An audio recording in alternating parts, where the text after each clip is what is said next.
Join us in a festival that promises to be extraordinary, because Bali is extraordinary.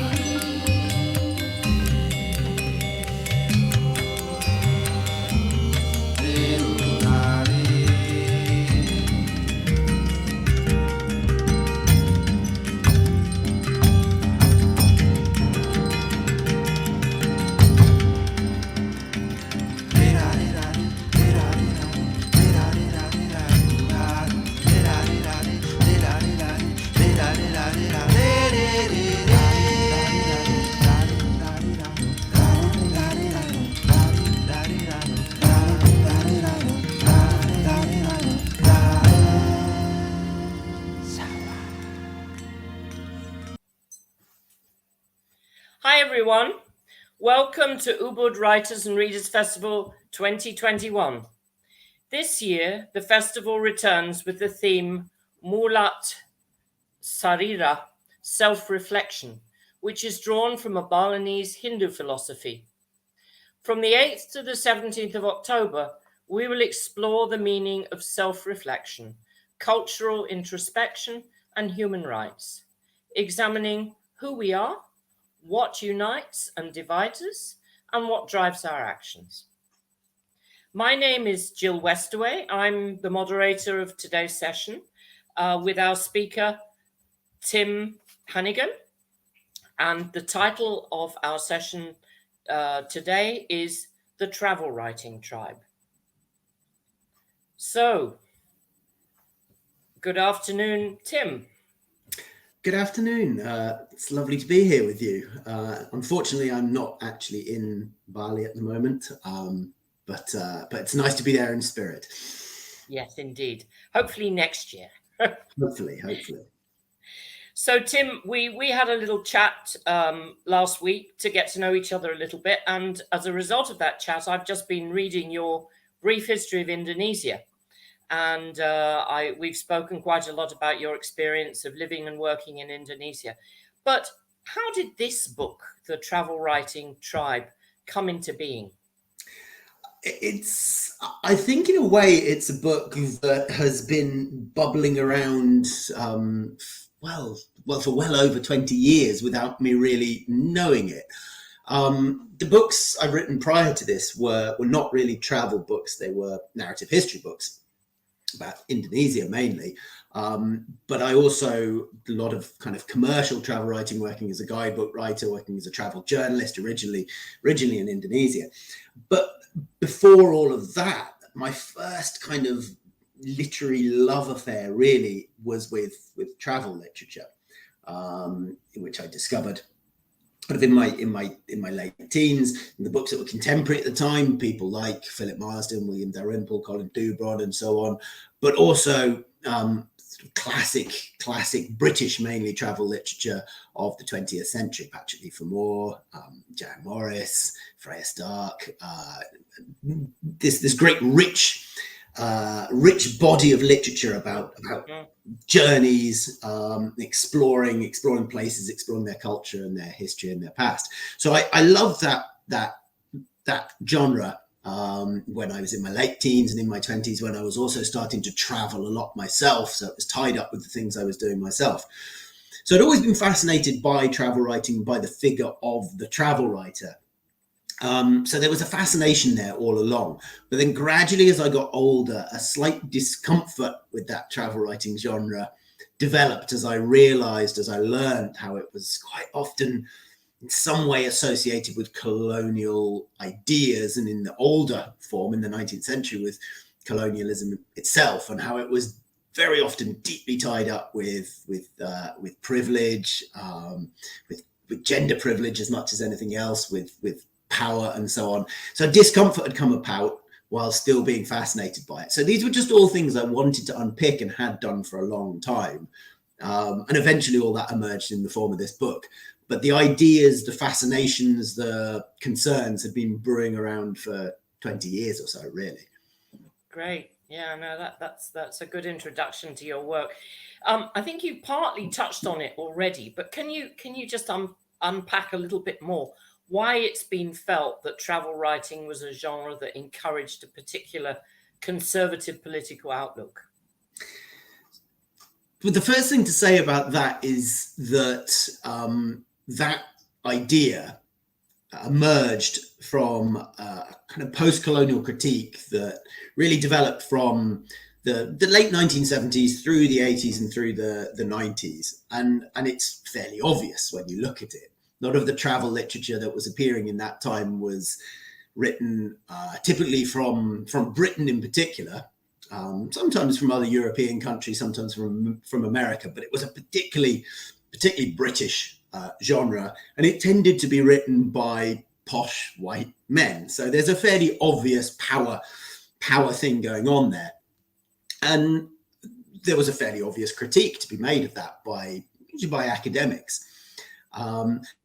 And it's obvious if you think about it. Somebody who went to Eton and then to Oxford, the kind of figure who would have been a senior army officer or a colonial administrator 50 or 100 years before, now in the 1980s, heading off to Afghanistan or to Indonesia to wander around and then write a very authoritative, beautifully written, sensitive, but emerging from a kind of power center type of book. And that dynamic obviously invites that critique that this is something that just replicates the way the world has always been. So that's where that critique of travel writing, the idea that there was something fundamentally wrong with it, emerged. I do think there is and always was a slight myopia in that critique, which missed the point that that's not the only place that travel writing has ever come from. And those are not the only people who have ever written travel writing. As travel writing has emerged in virtually every literate culture around the world at some point. There are certainly Javanese travel narratives, some of them in verse form. There are lots and lots of Chinese travel writing going way, way, way back towards 2000 years. Japan produced lots of travel writing as well. So I think there was sometimes a slight myopia in that critique, an assumption that the only people who did travel writing were these ones who were appearing in the bookshelves on the bookshops of London and New York. But travel writing has always come from other places too. I also particularly liked your conversation with Manisha Jesh in this context and your reflections. If I could just read a brief bit from page 264 of your great work, where you say, "The idea pained me, but it had been hard to get around. But it was an idea, I now suspected, that rested on a misconception, that travel writing always journeyed from the same immovable center, that its dominance by a certain set of people was intrinsic rather than incidental, that the only possible counterblast was a writing back, a reversal along the same one-way street. But Manisha Jesh wasn't writing back. She went out in exactly the same direction as Colin Thubron and all the rest from England. It was what she came home with that was different." And I thought that was really good, a really good reflection. So maybe you could just add to that. Yeah, that I think is where I really got in my own head to the crux of that slightly simplistic critique that assumed that basically all travel writers were posh white men. It was a kind of critique of the fact that it was dominated by posh white men, but in critiquing it, it almost essentialized that. It almost suggested that travel writing could only be done by posh white men. And as a kind of idea that emerged from post-colonialism, there's this concept that people often have heard of writing back, and that doesn't only apply to travel writing.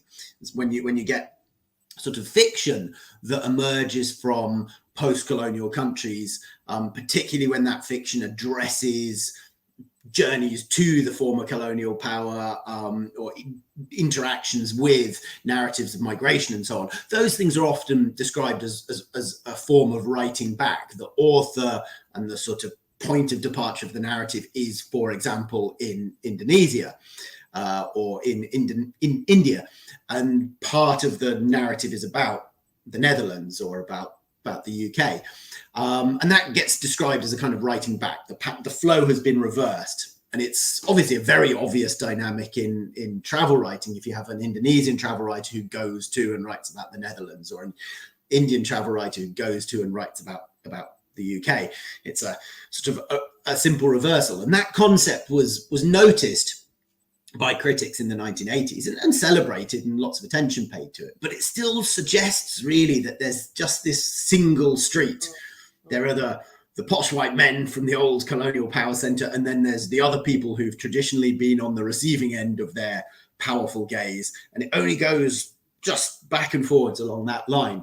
But I think that was always a misunderstanding, and as the voices of travel writing in, for example, Britain, which is what I've mainly looked at, but a former colonial power, as those voices have diversified, it's become obvious that it was never really as simple as that. And Manisha Jesh is a sort of great example. She's one of the highest profile and certainly best-selling the younger generation of British travel writers around at the moment who've emerged in the last 10 or 20 years. She's very, very much British, very, very sort of very English. She lives in London. This is where she's grown up. This is where she's from. But her parents were doctors who came to the UK in the 70s from India. So when she travels in India, she has this different, very different perspective, partly because she's a woman, but partly because of that heritage there, than, for example, someone like Colin Thubron, literally an old Etonian, if he was to travel in the same area. But they both come from the same place. They're both people from the same country, from the same essential cultural background. But there's a great difference. There's a whole set of different nuances in the perspectives they bring in the interactions with the place. Now, that doesn't mean, and I'm always really, really keen to stress this, that doesn't mean that she's somehow inherently better or more ethical or more acceptable travel writer than Colin Thubron. Far from it. I mean, Colin Thubron is very much a posh white man, but he's also one of the most sensitive and interesting travel writers there is. But it does mean that there's a wealth of difference, a wealth of perspective coming to it from people all starting from the same place, all leaving from London, all living in London, and London is their home, but they go out with different bits that make up their own character as the writer, and then that makes a difference to how the world interacts with them, how they interact with the world, and then how they write it when they come back. No, fascinating. One of the things you do in the course of your book is look at differences between literature, travel writing, journalism. What features would you say somebody coming into this fresh, trying to define the genre of travel writing, what features would you say characterize travel writing? Oh, this is one of the great perennial debates. What exactly is travel writing? And academics, scholars of travel writing in particular, have some fairly agonized wranglings over this. I was at a travel writing studies conference just last week, actually, and yet again it came up. There's people whose academic career is based on studying travel writing, but somehow can't quite decide what travel writing is, or what we should include as travel writing, or what we should call it. I actually think it's quite simple at base, and what I refer to as travel writing in the book and in the discussions we're having here, I think is a quite simple and also quite universal thing, which is first person narratives. So it has generally an I, and the I is the traveler, the person who has done the traveling, and it's a narrative account of a journey or an interaction with a place that is not where that narrator comes from. And we broadly, as readers, recognize and receive it as non-fiction, as an account of a journey that actually happened by a person who has the same name as the author of the book, is the same person as the author of the book. So non-fiction, first-person narratives of journeys or interactions with places. That's what I think of as travel writing. And there are various sort of definitions that more or less agree with that. The question of the non-fiction fiction thing we might get into in a little while, but broadly we accept it as non-fiction when we read it. And I think it's then useful to have another kind of umbrella concept.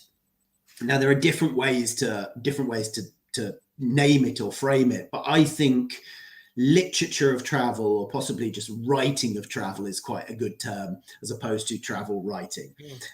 So the literature of travel, or the writing of travel, encompasses all literature, and I'm using literature in a broad sense here, all literature that deals with travel or journeys. So you could perhaps bring sort of functional travel writing, journalistic travel writing into that, guidebooks, but you could also bring fiction that has as a key theme journey or movement. So if you have a novel that is about somebody moving, for example, from a place like Indonesia to the Netherlands, and part of that movement and journey and the experience of that informs the novel, you might be able to place that in that broad literature of travel.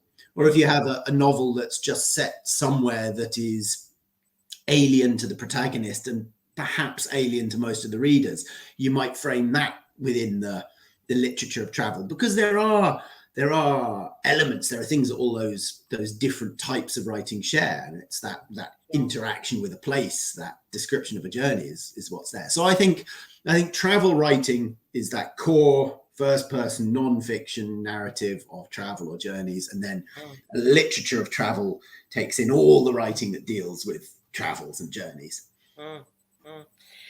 I just wanted to read another tiny bit from your book, when you talk about what Nicholas Jubber said.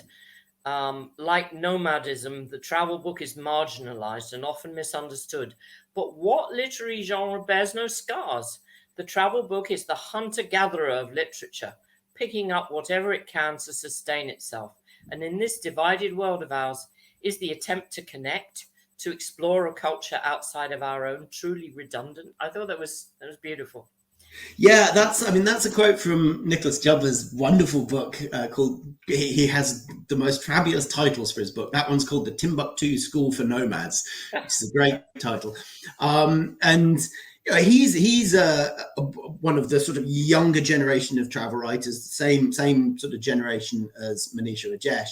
And I think what that kind of quote speaks to, partly it gives a sense of that rich sort of diversity of form and content within travel writing, but also that sense that over the last 20 years or so, travel writing has been a bit maligned and marginalized, partly because it just sort of fell out of commercial favor, but also because there was this critique that maybe this was a problematic genre.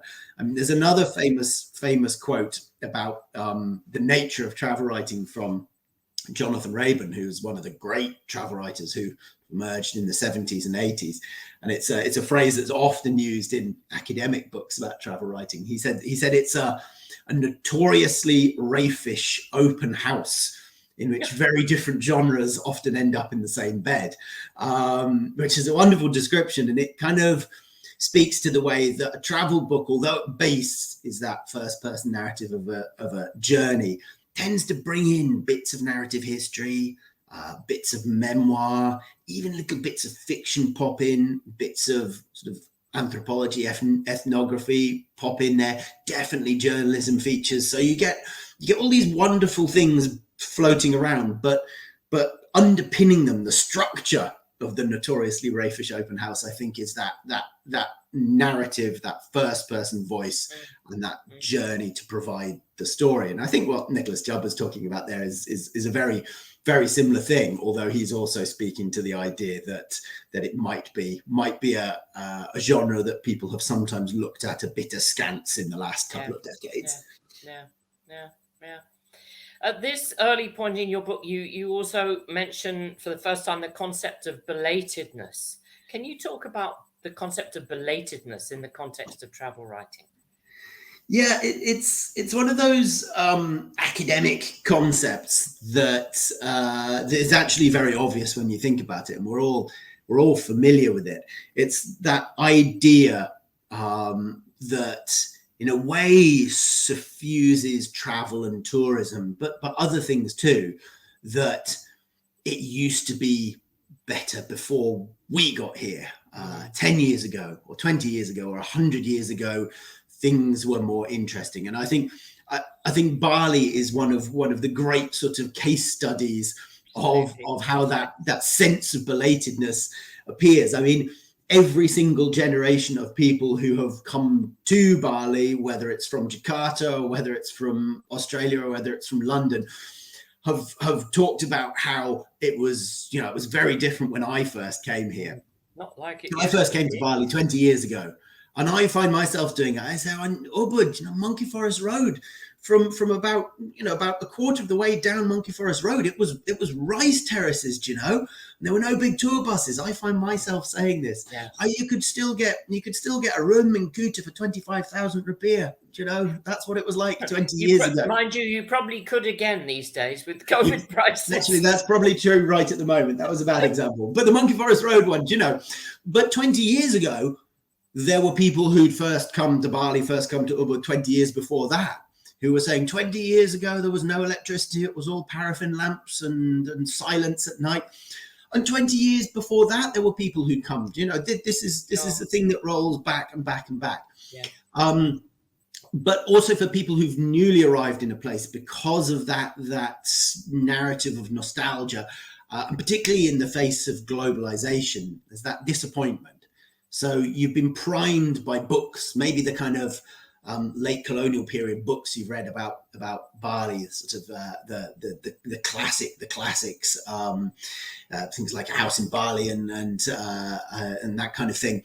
So you've been primed by them, and then you arrive and you see a McDonald's, you see a Starbucks, and there's a sense, I'm too late, I'm belated.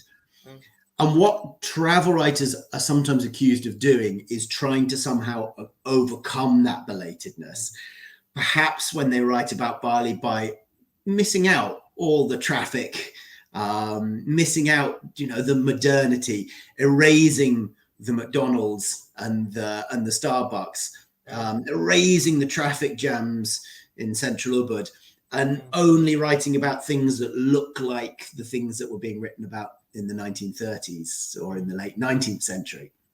So it's this need to overcome this sense of having arrived too late. And what often gets accidentally, I think, brought into the mix with that is those echoes of colonialism, those tropes that come from colonialism, these ideas that are about power, that I'm the powerful traveler from without, and this place I've come to, all of these people are poor and fixed and immobile, and they haven't changed for 100 years. And those things, they come in, they're smuggled in, but what's driving it is this attempt to kind of overcome a sense of belatedness. And it has been around forever. I mean, when we look at the Grand Tour in Europe, the very privileged sort of travelers in the late 18th century going to Italy, visiting the classical sites, they were already always complaining, it's been ruined now, there's too many tourists.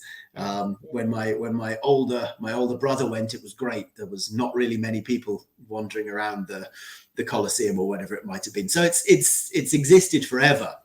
I mean, it doesn't always work like that in travel writing. You get some travel writers who really embrace modernity and cosmopolitanism and make a point of looking at the way the world's changed and trying to kind of examine the leading edges. Pico Iyer, who I believe has spoken at the festival before, was one of the kind of first travel writers in the 80s to really find a fascination with globalization, cosmopolitanism. And there's plenty of others who have done too, but you definitely do still find that attempt to overcome the sense that it was more interesting in the past. Yes.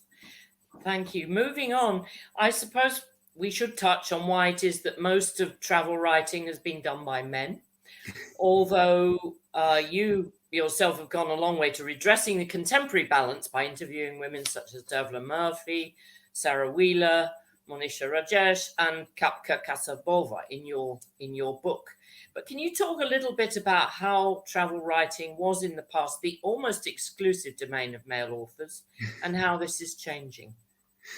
Well, I think there's two things to say. The first is that, well, of course, it was dominated by male authors because everything was dominated by men in most societies.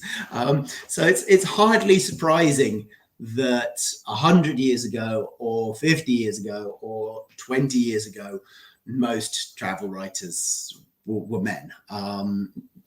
So were most directors of most companies. So were most university lecturers even at that point. I mean, that's just unfortunately a fact of the patriarchy. That's how it has worked. So I don't know that it's necessarily something that is implicitly tied up with travel writing itself. However, there is definitely something connected to travel, which is that for a long time in most societies and most cultures, it was difficult for many women to travel independently, to have the ability and the access to travel in the way that that many of their male counterparts were able to. So socially, it was sometimes a difficult thing to do. But where I would raise a slight sort of caveat and warning to all of this is the point that there have always been women travel writers. There were certainly always women travel writers in the European tradition. We look sort of into the 19th century, the figure of the woman in a good thick skirt stomping through a jungle somewhere, or heading over a mountain pass with a long train of mules, people like Isabella Bird and so on. Those people did exist. They were in a minority, but they did exist. They had to adopt a certain persona, a certain approach, but they were there. But beyond that, and more widely than that, if you begin to kind of cast around, you find that there were women travel writers elsewhere.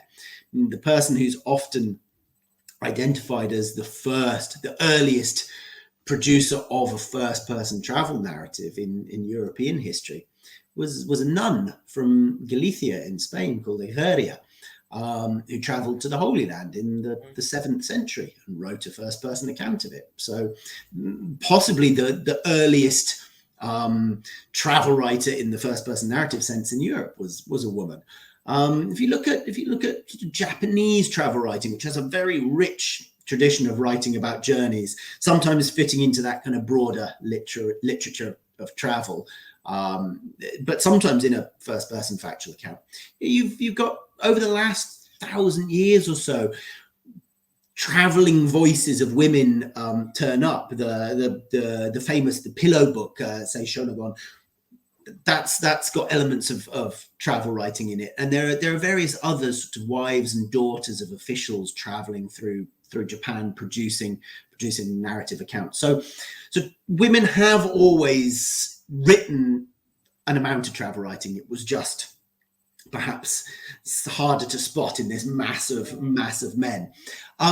Obviously, like many other things, we hope and we celebrate that in the last couple of decades, there has developed rather more something getting closer to gender parity, particularly within publishing. And I think there's also a sense among publishers, certainly in the UK and in America, that actually readers in a way are a bit bored of reading another account by an old Etonian, a posh white man who was at Oxford wandering around Central Asia or wherever it might be.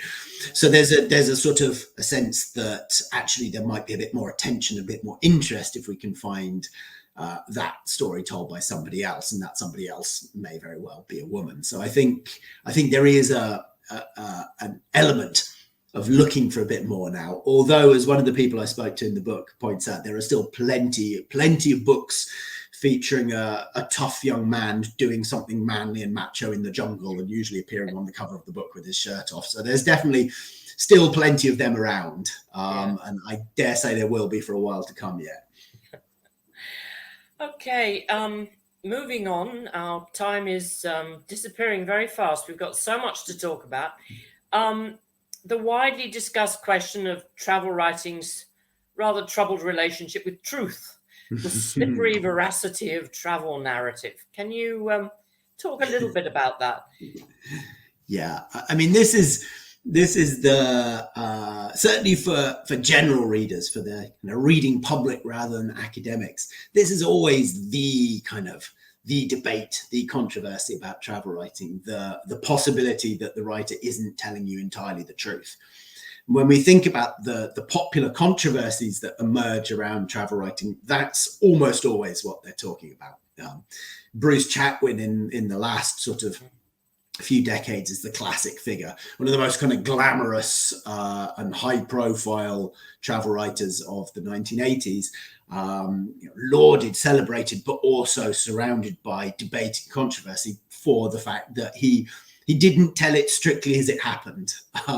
In Patagonia or in Central Australia, he was not behaving like a journalist, we'll say. He was going there, experiencing it, and then recrafting something quite glibly in a way out of what had happened. And people get very upset about that. Some people accept it, other people maybe read the books without knowing that backstory, and then when they find out, they're very upset and angry. And it's something that is always debated. Is this really true? Did it really happen? And when a travel writer, perhaps a historical one, is uncovered for having made something up, there's often a sense that, well, they've been discredited. They've been that's it. They no longer count. We can't read them anymore. But what I think we as readers don't always necessarily realize and think about, perhaps we just sort of suspend our disbelief because we don't want to think about it, is that any retrospective writing process has to involve an element of fictionalization. I always sort of say to people when talking about this, the last time you went in a shop to buy something, maybe yesterday or maybe earlier this morning, you went in, can you remember what you bought? Well, yes, you remember you bought a bottle of water and a chocolate bar. Can you remember who served you at the counter? And you might struggle to do that. Maybe you think, I think it was a young woman. And then if I say, what was she wearing? Then you are almost certainly going to struggle to pinpoint exactly what she was wearing. Did she have long hair, short hair? Did she have earrings? Was she wearing something on her head or not? Was she tall or short? You're probably going to struggle to pinpoint those details. And yet when we read travel books, there are always descriptions of interactions with people that have all those heightened details. I went into the shop, I was served my bottle of water by a tall young woman in a red shirt with pink earrings and a purple cap with a pattern of a dragon on the front, or whatever it might be. You get those details. Yeah. Now, if you think about that, some of that emerges from the fact that these are travel writers who are hopefully good at their job, but some of it also has to emerge from a degree of retrospective crafting. I mean, you think about the dialogues. Those dialogues were very often clearly not recorded or written down shorthand in the moment. So those dialogues are not exactly what was said, as we would find in a journalistic report. So there has to be an element of fictionalization, and it runs through the whole genre in a way.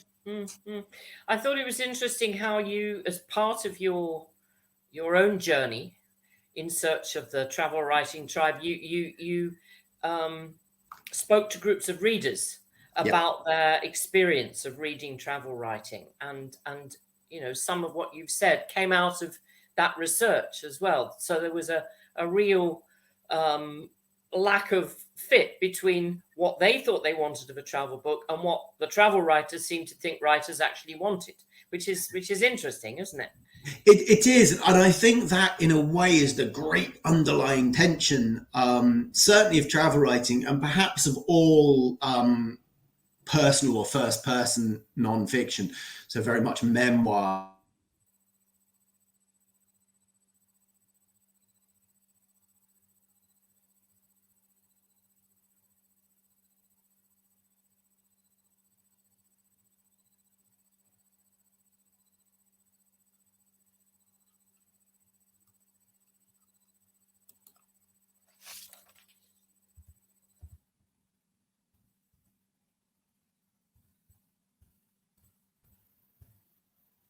We're back. Jill, do you want to just froze. ask me that? Do you want to ask me that again? Because the connection went. I don't know. Yes, who- it did. Yeah. Yeah. I was interested by how, as part of your own journey, you did research with groups of readers, and you asked them about their experience of reading travel writing, and you discovered for yourself through this research the tension between what many readers thought they wanted of a travel book and what some writers seem to think readers actually wanted. Yeah, I do think that is the great kind of underlying tension of not just travel writing, but probably all Yes, indeed. first person Indeed. non-fiction, memoir in particular. That sense that readers really want to be able to trust the person, that they want to be able to, in a way, suspend all criticality, read this and accept that the woman in the shop was definitely wearing a red hat and that kind of thing. And that if the writer says it rained on Tuesday afternoon, it definitely rained on Tuesday afternoon and not on Wednesday morning.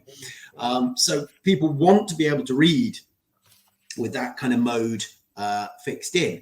But then writers are craftspeople. They're concerned with putting together a narrative.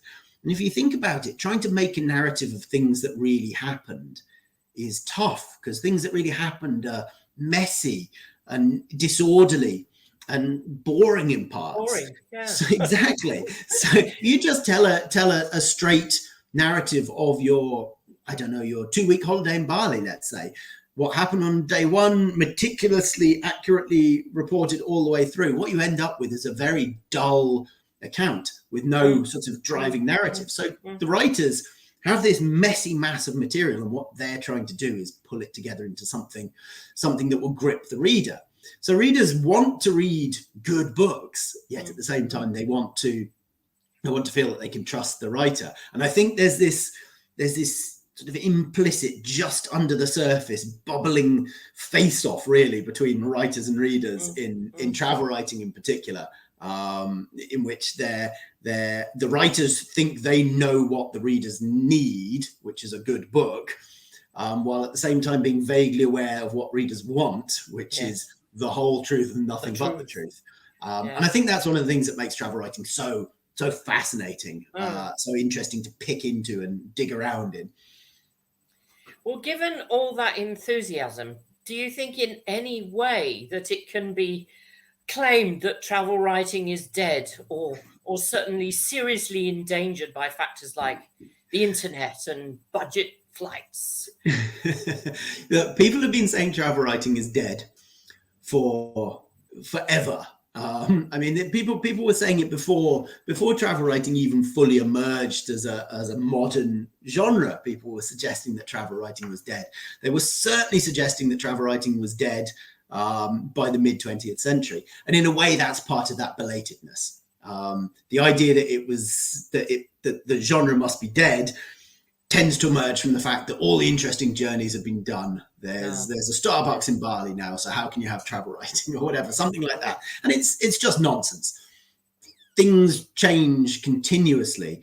So one person visits a place today, writes about it. If another person comes back next year, something completely different will be going on there. So long as you're not obsessively focused on the past, there's always something for travel writing to write about, and there's always a new voice. That's something that comes along. Okay, we might have gotten a little bored of the posh white men. They're not the only people who can write travel. So if you change the voices as well, that kind of keeps it alive and keeps it going along. Now there has been this suggestion that the things you mentioned, cheap flights, the internet, did pose some kind of existential threat to travel writing. Because certainly in Britain and America, it did seem to decline as a commercial genre quite sharply and quite steeply from about 2000, before picking up a little bit. And one of the suggestions was, well, that was suddenly because people were going themselves, or if they weren't going themselves, they could just look it up on Wikipedia. You didn't need sort of traditional patrician travel writer to go to Indonesia, we'll say, and wander around, tell about their journey and throw a bit of kind of borrowed potted history in around it. you got that potted history from other sources, and you could probably go yourself and do the journey part. I think there was something in that, because there was a tradition of these slightly informational travel books that gave you an introduction to country A or country B. And I think the need for that has probably passed, because we do get that stuff from elsewhere. But the narrative of somebody interacting with a place, if that person is interesting, if that person interacts interestingly, will always be an appealing thing to read.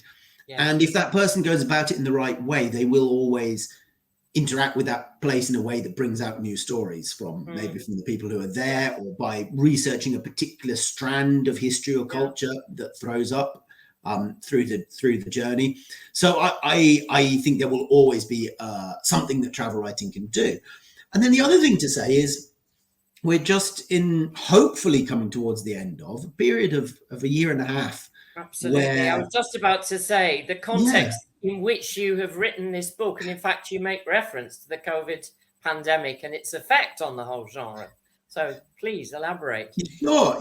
Suddenly we've no longer been able to readily travel. I mean, I lived in Indonesia for a long time. I don't anymore. I live in Ireland now, but most years I spend some time in Indonesia.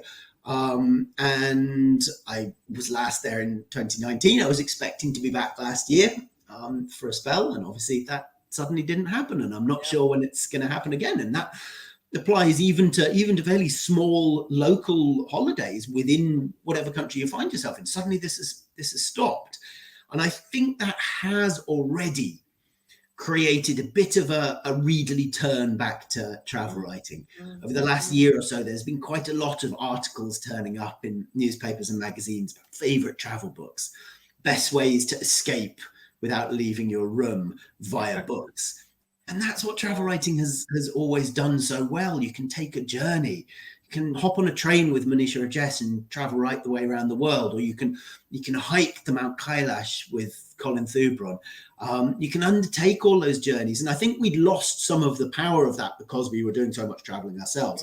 But I think the last year and a half has thrown us back on that to a degree, and there seems already to be a little result of that in the publishing industry. There's just this year been a new series by John Murray, a great venerable publisher of travel writing for many years, new series of reissued classic travel books to kind of tap into that interest and need. And I think, I feel that in the next few years, we will see a bit of a resurgence of travel writing, but it'll be a slightly different travel writing. It won't be that slightly conservative, very strongly privileged kind that was kicking around at least as recently as the 90s. I think it'll be more diffuse and more diverse, but it'll be at base that same thing of the traveling author, the I interacting and seeing the world and bringing back a story about it. Maybe there'll be a travel writing tribe part 2 in another 20 years, Tim.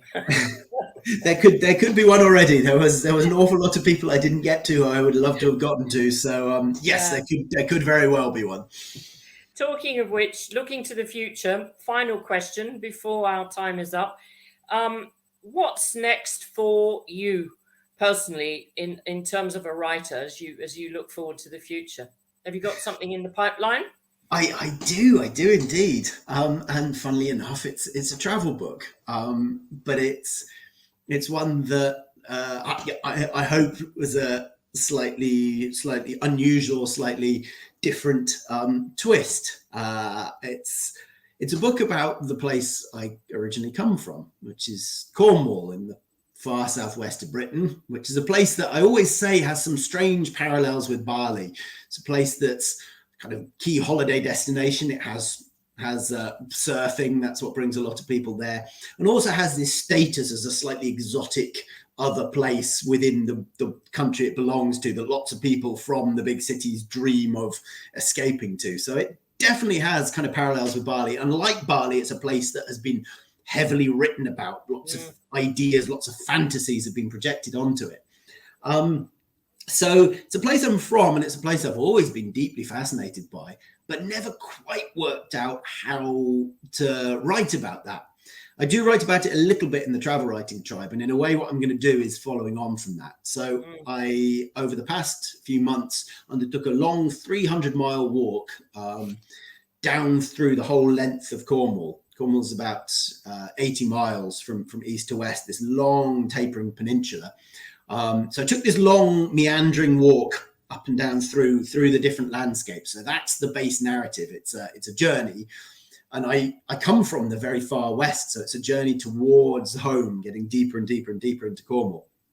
And in the book itself, what I'm going to do is explore some of the history, but also explore the way Cornwall's been represented in all that literature, the way people have projected ideas onto it, and how all of that intersects with my own sense of the place as the place that I come from.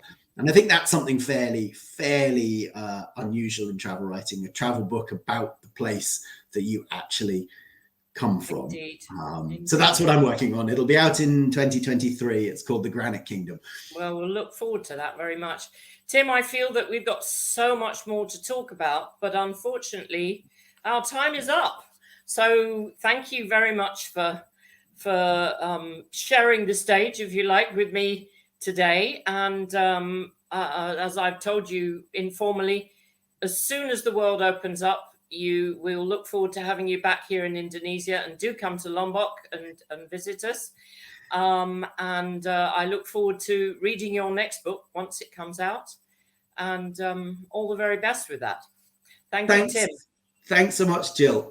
It's been a pleasure, and yes, I can't wait to get back in person. Okay, It's we'll been keep too in long. touch, won't you? Will So, do. thank you for supporting the Yayasan Mudra Swari Saraswati Patrons Program, and to the festival's partners who made the Ubud Writers and Readers Festival possible. Follow at Ubud Writers Festival on Instagram, Twitter, and Facebook, or visit ubudwritersfestival.com for more information about this year's program. Thank you all very much indeed.